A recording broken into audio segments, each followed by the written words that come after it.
बिस्मिल्लाहिर्रहमानिर्रहीम अस्सलाम वालेकुम। आज थोड़ा मीठा हो जाए, वो भी हलवाई स्टाइल पतीसा जो आप बाज़ार से लेके खाते हैं। परफेक्टली रेसिपी बताऊंगी, पूरी वीडियो देखना, एक एक स्टेप पे बताऊंगी कि ये लच्छे कैसे बनेंगे और अगर गलती होती है तो कहाँ होती है, वो तमाम टिप्स बताऊंगी और मज़ेदार सा पतीसा तैयार करेंगे। तो शुरू करते हैं वीडियो। मैंने एक भारी पेंदे वाली कढ़ाई ली है और इसमें डालेंगे 2 टेबलस्पून ऑयल। घी भी डाल सकते हो, ये आपकी मर्ज़ी है। चावल खाने वाला चम्मच है, उससे भी नाप सकते हो। और मैदा है 1 कप, बेसन है आधा कप। टोटल ये चीज़ें हैं जो मिक्सचर हमने तैयार करना है। और अब इससे दम वाली आग होती है ना, जिस पे चावल दम लगाते हैं, वो वाली आग पे आपने इसे हल्का हल्का सा भूनते जाना है और चम्मच चलाते रहना है, मिक्स करना है अच्छा सा। और जैसा कि एक अच्छी खुशबू आए तब तक इसे फ्राई करना है, वो मैं आपको बताऊंगी वो कौन सी स्टेज है। बिस्मिल्लाहिर्रहमानिर्रहीम। मैं चम्मच चलाती रही हूँ। स्पैचुला ले लिया है, लकड़ी का चम्मच हो तो वो भी चलेगा। इससे ज़रा आसानी होती है, जो लम्स बनते हैं ना घी के, इसमें आसानी से हम इसे मिक्स कर सकते हैं। साइडों से नीचे से आपने इस तरह चम्मच चलाते रहना है, कहीं से ये लगे ना। हर तरफ से चम्मच साथ साथ चलाती रहेंगी तो फिर ये होता है कि कहीं ना कहीं से ये कलर आ जाता है, तो वो फिर खाने में भी सही नहीं लगेगा और कलर भी ख़राब होगा। इस चीज़ का आपने ध्यान रखना है। जैसे कलर आता है तो मैं आपको दिखाती हूँ। बिस्मिल्लाहिर्रहमानिर्रहीम। मैं मुसलसल चम्मच चलाती रही हूँ। 1 टेबलस्पून मैंने और इसमें ऑयल शामिल कर दिया। टोटल 3 टेबलस्पून आपने इसमें ऑयल शामिल करना है या घी शामिल करना है। पहले 2 चम्मच और इस स्टेज पे आपने 1 टेबलस्पून दोबारा से। अब इसे मिक्स करना है फिर दोबारा से और चम्मच चलाते रहना है। तकरीबन थोड़ी कसर है अभी, तो इसे मैं फ्राई कर रही हूँ। खुशबू आने वाली है, बस इसमें जैसे खुशबू आएगी, कलर चेंज होगा तो ये तैयारी पे होगा। इस तरह आपने इसके लम्स ख़त्म करते जाना है जो कि हमने ऑयल या घी डाला है। चम्मच से, आम चम्मच से नहीं होगा, लकड़ी का चम्मच या इस तरह का स्पैचुला ले लें तो ज़रूर इंशाल्लाह आप भी इसे परफेक्टली भून लेंगे। और खुशबू अच्छी आनी चाहिए ताकि इसमें कच्चापन ना आए जो हम पतीसा तैयार करेंगे। बिस्मिल्लाहिर्रहमानिर्रहीम। कलर भी आपको नज़र आ रहा है, येलो कलर आ चुका है। खुशबू भी मुझे अच्छी सी आ रही है। 1 मिनट के लिए मैंने इसे और फ्राई करना है और फिर चूल्हा बंद करके चूल्हे पे ही छोड़ दूँगी और इस तरह चम्मच चलाती रहूँगी। इससे ये होगा कि अभी ये बहुत गर्म है, चम्मच चलाने से ये मिक्स होता रहेगा, मज़ीद और अच्छा कलर और खुशबू आएगी, कच्चापन ख़त्म होगा। अब ये अच्छा सा मिक्स हो चुका है। तकरीबन मैंने इसे 3 से 4 मिनट बगैर आग के रखा है और इसे मैं इस तरह फ्राई करती रही। ये फ्राई हो चुका है। अब इसे छानना है। छानना क्यों है? इसलिए कि इसमें लम्स हैं। लम्स ख़त्म होंगे तो लाइट सा इसका वज़न होगा, लाइट लाइट यानी कि फूला फूला सा। तो ये जो लम्स नज़र आ रहे हैं ये नहीं होनी चाहिए। तो मोटे सुराखों वाली छलनी लेंगे तो उससे इसे छान लेंगे। बिस्मिल्लाहिर्रहमानिर्रहीम। ये मैंने चूल्हे से अब हटा लिया इसे, फिर भी अभी चम्मच चला रही हूँ ताकि कोई इसमें कसर ना रहे, कहीं से जले ना, क्योंकि कढ़ाई बहुत गर्म थी चूल्हा बंद करने के बाद भी। अब इसे मैं छानती हूँ। अगर आप बारीक सुराख वाली छलनी लेंगे तो उसमें ज़रा मुश्किल है, तो कोशिश करें कि जिसमें मोटे सुराख हों तो वो आप उसमें करें, क्योंकि इस वक्त ये हल्का सा गर्म है तो इस तरह छानने में मुश्किल आएगी। टोटल छान लिया है। एक्स्ट्रा लम्स जो थे ये ज़ाया ख़त्म कर देंगे और ये हमारे पास बचा जिससे हमने लच्छे तैयार करने हैं। तो इसे साइड पे रखेंगे। तो पहले ड्राई फ्रूट आप काट के रख लो, बाद में याद आएगा तो मुश्किल है। इस तरह बारीक बारीक से आप काट लो, अगर नहीं भी लगाएंगे तब भी बहुत मज़े का लगेगा। और ये मेरे पास है सिलिकॉन, इस पे ऑयल लगा दिया है। किसी स्टील के बर्तन पे भी आप ऑयल लगा के वो तैयार कर सकते हैं। चीनी मैं ले रही हूँ 1 कप, आधा कप, टोटल 1.5 कप चीनी इसमें जाएगी और आधा कप इसमें जाएगा पानी। अब इसे मैंने चम्मच से चलाना नहीं है, बिल्कुल चम्मच नहीं लगाना और आग मैंने ऑन कर दी है, वो भी दम वाली, जैसा कि हमने जिस पे बेसन भुना था। बिल्कुल चम्मच से नहीं आपने चलाना, नहीं तो दाना बन सकता है। तो इससे दाना ख़त्म करना है। इसे दाने को ख़त्म करने के लिए मुसलसल इसे चूल्हे पे ऐसे ही रखेंगे। चाहें तो पैन हल्का सा हिला लें जब थोड़े से दाने बन चुके हों। अब चीनी के दाने का ख़त्म होने का इंतज़ार करना है और सिर्फ यूँ पैन को हिलाना है। जिसमें मैं ये खीरा तैयार कर रही हूँ, ये बर्तन मोटे पैंदे वाला होना चाहिए। जैसे इसका दाना ख़त्म होगा तभी इसमें एक और काम करेंगे जो इसके लिए बहुत अहम है। इससे दाना भी नहीं इसमें आएगा और ना चीनी जमेगी। तो जैसे ही इसका दाना ख़त्म होता है चीनी का, तो मैं आपको दिखाती हूँ। बिस्मिल्लाहिर्रहमानिर्रहीम। चीनी का दाना ख़त्म हो चुका है। अब इसमें जाएगा 1 टीस्पून नींबू का जूस, जो कि चीनी जमेगी भी नहीं और दाना भी नहीं बनेगा। अक्सर चीनी जम जाती है। ये इसे कवर करेगा और हमारा शीरा परफेक्टली तैयार होगा। ये है 2 से 3 इलायचियाँ ले लें, उसे चीनी में मिक्स करके पीस लें फ्रेश। तो इसमें डालेंगे और इस तरह ही मैं अभी फ़िलहाल इसे चला रही हूँ। अब इसमें चम्मच चला रहे हैं, लकड़ी का चम्मच है या स्टील का है, कोई भी चम्मच है, आप उससे मिक्स कर सकते हो।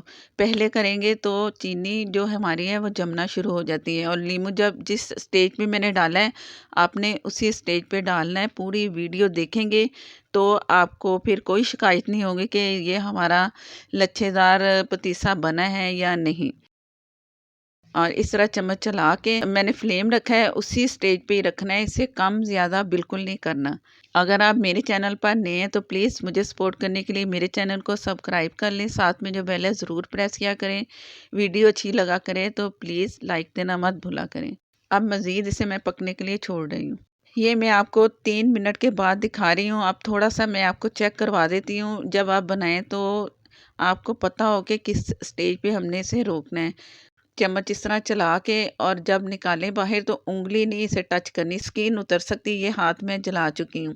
आपने ऐसी कोई गलती नहीं करनी चम्मच से, तो आपने उँगली टच करनी ही नहीं। इस तरह आपने कप लेना है, उसमें चेक करना है।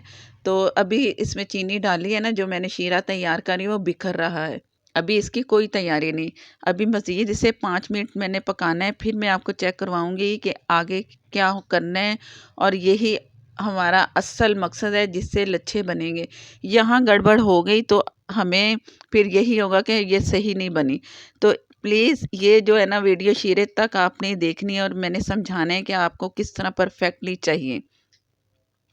दोबारा 5 मिनट के बाद दिखा रही हूँ, अभी एक तार सी बन रही है, ये भी सही नहीं। ये मैं आपको चम्मच से दिखा रही हूँ, हो सकता है इसमें नज़र आ जाए। और उँगली अब इसमें टच करनी है आपने और ये अभी ये देख लो कि अभी ये तैयार नहीं है। कलर भी आपको नज़र आ रहा है पीछे बर्तन में और ये हमारे हाथ पे ना ऐसे जैसे पानी सा नहीं बन रहा है, इस तरह हो रहा है। ये बिल्कुल तैयार नहीं है और कलर भी इसका बिल्कुल सही नहीं है। तो मज़ीद पकाएँगे, कलर देंगे। बिस्मिल्लाहिर्रहमानिर्रहीम। 5 मिनट उसके बाद ये दोबारा मैं आपको दिखा रही हूँ। अभी तार जो थी ना, ये कलर भी बन गया, वो भी सही नहीं। अब ये चेक करेंगे ना पानी से तो गोल टाइट सा गोल सी गोली बननी चाहिए जो टाइट हो, क्रंची ना हो, तब ये तैयार है। अब ये तैयार है और कलर बहुत अच्छा आया, जैसे हनी का कलर आता है ना, गोल्डन सा, तेज़ गोल्डन सा, वो वाला कलर आना चाहिए। वो कलर आ चुका है। मैंने पैन बंद करके 5 से 6 मिनट इसे चम्मच से चलाती रही हूँ और इसके बाद मैं इस पे डाल रही हूँ। पहले ऑयल लगा चुकी हूँ। स्टील का हो या आपका काउंटर हो, उसमें भी ऑयल लगा के ये आप काम कर सकती है, जो इस वक्त मैं करने लगी हूँ। सिलिकॉन हर किसी के पास नहीं होता, तो आप किसी भी बर्तन में ऑयल लगाएं। कहीं भी जहाँ आपने इसे निकालना है उसे ऑयल लगाना बहुत ज़रूरी है। और इस वक्त भी आपने फिंगर से टच नहीं करना। स्पैचुला या लकड़ी का कुछ भी आपके पास चम्मच है ना, आपने उससे इस तरह इसे फोल्ड करना है और आस्ता आस्ता ना ये आपके वो कंट्रोल में हो जाएगा। इस वक़्त पतला लग रहा है। जैसे-जैसे ठंडा होगा तो ये फ़ौरन ही एक जिस तरह हमें चाहिए ना, इस तरह पोज़ीशन में आएगा और वो कौन-सी पोज़ीशन है, वो मैं आपको चेक करवाती हूँ।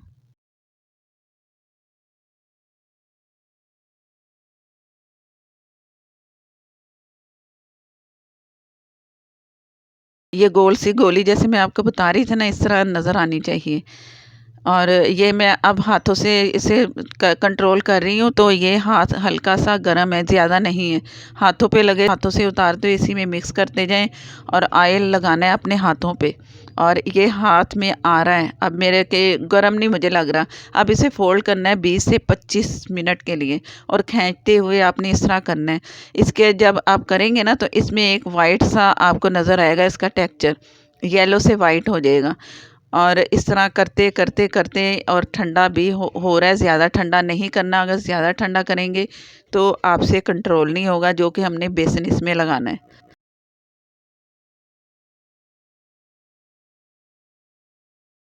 ये काफ़ी टाइट सा लग रहा है मुझे हाथों से, और मैं मज़ीद आपको दिखा रही हूँ कि ये थोड़ा-सा भी और मैंने करना है इसे लेयर में, ये इससे भी लेयर हमारी बनती है।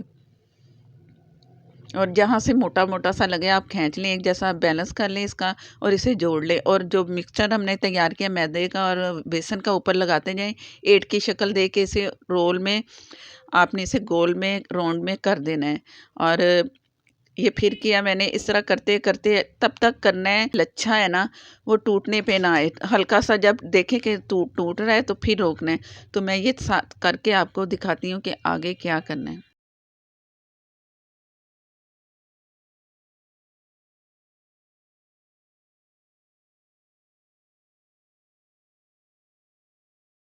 मैं साथ-साथ बेसन जैसे-जैसे लेयर बना रही हूँ और ऊपर वो जो बेसन का जो मिक्सचर है वो लगा रही हूँ।